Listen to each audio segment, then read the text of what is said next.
Movie Indian 2 movie బాగుంది. Good. Kamal Haasan గారు ఎలా చేశారు? బాగా చేశారు యాక్టింగ్. సూపర్. మూవీ ఎలా ఉంది? హైలైట్స్ అంటే ఏం చెప్తావు మూవీలో? అన్ని హైలైట్ ఒక్కలు కమల్ హాసన్ ఎలా చేశారు? బాగుంది, చాలా బాగా. నెక్స్ట్ లెవెల్ కొంచెం ఇంప్రూవ్మెంట్ కావచ్చు. మూవీ ఇండియన్ 2 అన్న ఒక్కొక్క సినిమా నువ్వు కూర్చుంటే అడుగు అన్న, ప్రతిదీ నిల్చుంటావు, పేపర్లు ఎగిరెక్కిపోతాడు.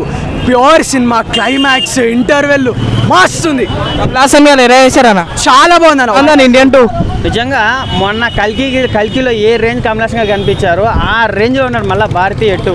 అప్పట్లో మనకు ఒక భారతీయ రిలీజ్ అయింది చూడండి, చెయ్యి ఇలా పెట్టి లేపుతా అంటారు. అప్పట్లయితే మనం చూడలేదు థియేటర్లో.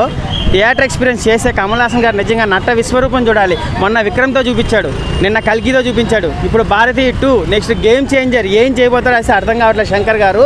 నిజంగా అండి మొన్న రోబోలో ఎలాగైతే మనకు ఫస్ట్ ఎంత ఇంట్రెస్ట్గా చూపించాడో అలాంటి కాన్సెప్ట్ ఇచ్చి పాడు తెంగాడు.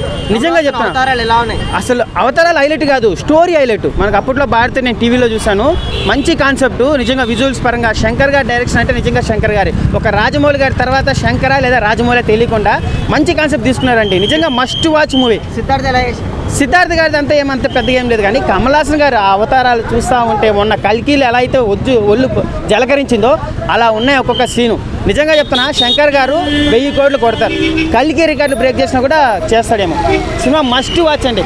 కమల్ హాసన్ గారు, విక్రమ్, కల్కి ఏందండి ఆ సినిమాలు ఉచ్చ పడుతుంది లోపల ఒక్కొక్క షాట్ చూస్తా అంటే నిజంగా. Thank you.